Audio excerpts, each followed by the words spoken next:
Hey everyone, welcome back to Investing Talk podcast. We all dream of finding those stocks that just skyrocket, right? The kind of companies Warren Buffett seems to just like sniff out. Today, we're going to take a look at Nova, ticker symbol NVMI, and see if it might just have that kind of, winning potential.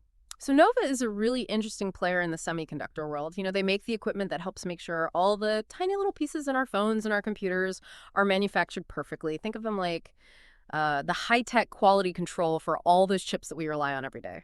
So they're in a pretty hot industry. And, they just announced record revenue and profits for Q3 2024. We're talking $179 million in revenue, a 14% jump from just last quarter, and a massive 39% increase year over year. But here's the thing, the stock price has actually dipped a little bit lately. So is this a chance to buy low on a company with a really bright future? Well, that's the question, isn't it? That's what we're all trying to figure out. I think a good way to approach this is to look at it through the lens of Warren Buffett's famous 7 rules of thumb for evaluating a business. These are the guidelines he uses to identify companies that he thinks have long-term potential. Okay, I love that.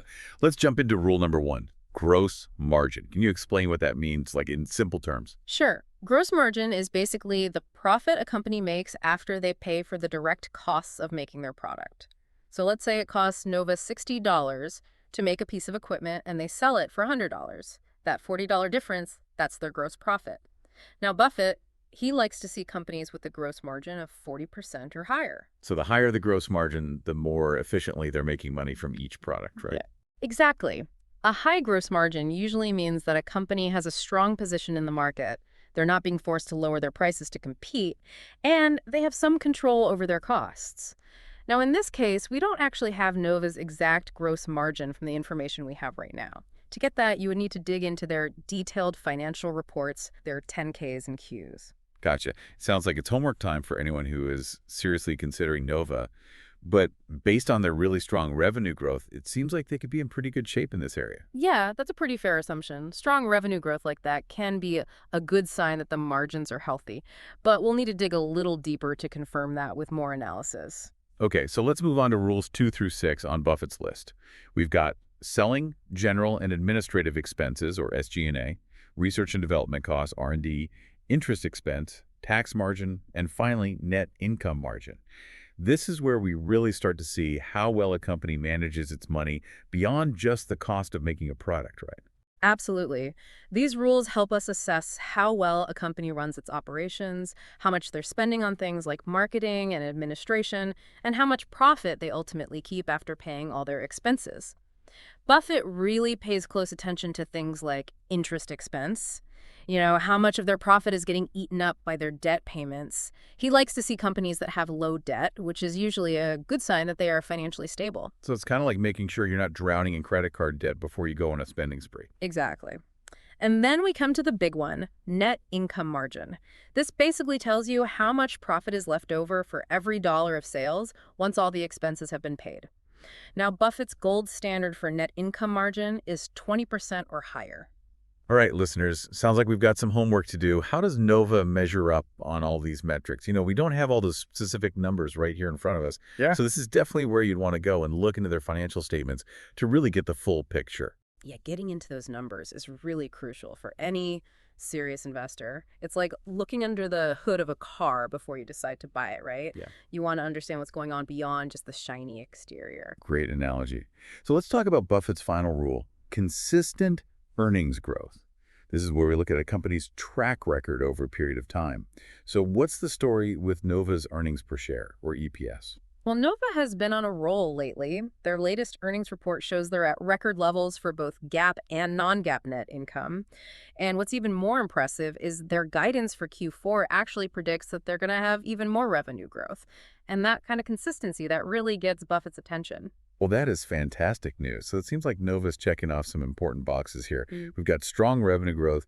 They're operating in a really exciting and booming industry, and their earnings are consistently moving in the right direction. Yes, I'd say the signs are very encouraging so far. But we have to remember that no single metric tells the whole story. We need to look at the complete picture before we can make any definitive conclusions. Right. We're just getting started. We've still got a lot more to uncover about Nova. Stick with us as we continue to use Buffett's wisdom to evaluate this really interesting company.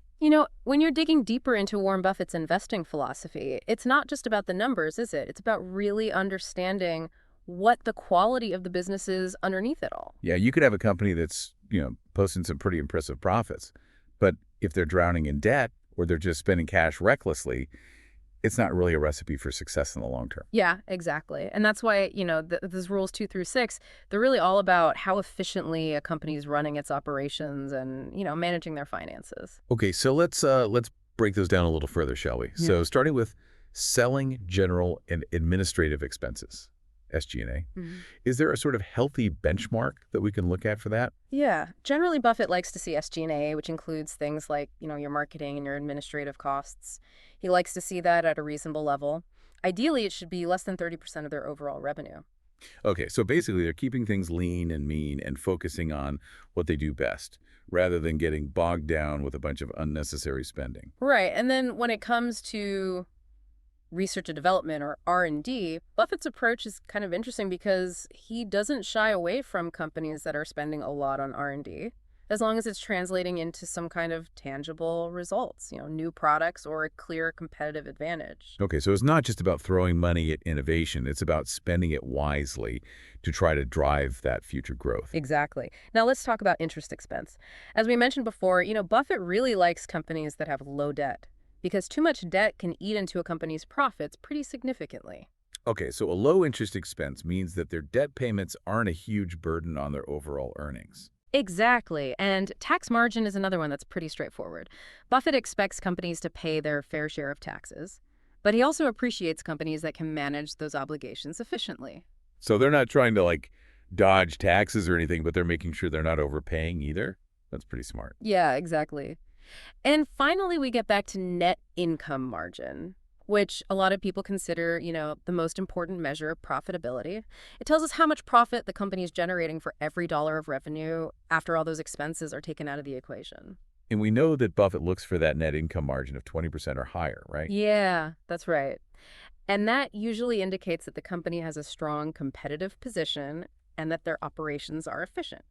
Now, these benchmarks, they aren't set in stone.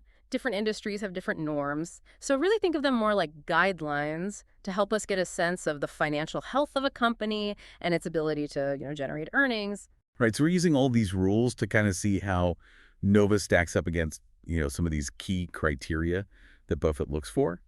And while we don't have all the granular details of their financials right now, we can at least start to piece together a bit of a picture based on what we do know. Yeah, and we know they've got some pretty impressive revenue growth. They're in an industry that's, thriving right now. And their recent earnings reports have been very positive. And don't forget that Nova's stock price has dipped recently. So does that create an opportunity for investors to maybe buy into a solid company at a bit of a discount? Yeah, that's certainly a possibility. But, we have to remember the stock market can be pretty unpredictable. So maybe we should take a look at some of the market trends and the analyst predictions and see if we can get a better sense of where Nova might be headed. All right, listeners, buckle up. We're about to go into the world of market psychology, and that's where things can get a little crazy sometimes. So we know Nova's stock has taken a bit of a dip, but the overall picture for the market is a little bit mixed right now. Some of the major indices, like the S&P 500 and the Nasdaq, they've been reaching new highs. But then you've got others like the Dow Jones that have seen some declines. So it's not like the whole market is tanking and dragging Nova down with it. It seems a little more like a Nova-specific situation. Yeah, that's a good point. And it raises a couple of interesting questions, doesn't it? Is this just a simple market correction after Nova had such a rapid period of growth? Are investors maybe a little bit concerned about some risk that we haven't really foreseen? Or could this be a genuine opportunity to buy in at a bargain? Well, it is December, and December is historically a pretty good month for the stock market. That's true. There's that Santa Claus rally that people talk about, where stock prices tend to go up in late December. Maybe it's the holiday cheer, or some end-of-year optimism. So maybe that could give Nova a little boost. And it's interesting, too, because even though the stock has dipped, analysts still have a buy rating on the stock with a price target of $227.80. That's right. So they're predicting that it could climb quite a bit from where it's at right now, around $190. But we do have to remember Analysts aren't fortune tellers. They're just making educated guesses. Right, we should always take those predictions with a grain of salt. So we've got this kind of interesting situation with Nova. They've got a history of strong performance. We've got this recent dip in price. And there's this potential, positive seasonal trend that we see every year. And on top of that, you've got these optimistic predictions from analysts. Definitely a lot to think about for any potential investors. But we do have to say, past performance is not always indicative of future results. And as always, you should always do your own research before making any investment decisions. Hmm. Okay, so we've used these 7 rules from Warren Buffett as a framework to look at Nova. Yeah, and it seems like they're doing pretty well, in a lot of areas. They've got that strong revenue and profit growth, and they've got a pretty solid position in an industry that's only growing. Right. But we also talked about how important it is to dig a little deeper into their financials. Yeah, definitely. You want to check those SG&A expenses, make sure their debt levels are manageable, Mhm. and, see if those really strong revenue numbers are actually translating into solid net income margins. Exactly. And for any of our listeners out there who are intrigued by Nova, this is where the real work begins. Yeah, you got to roll up your sleeves and, really examine those financial reports. Compare them to industry benchmarks and really just try to understand all the ins and outs of their business.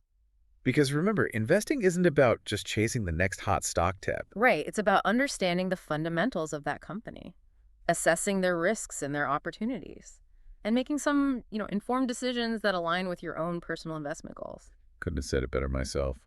We always love to hear from our listeners. Yeah, absolutely. What do you think about Nova? Have you taken a look at their financials? What jumps out at you? Leave us a comment, share this episode with a friend who might find it interesting.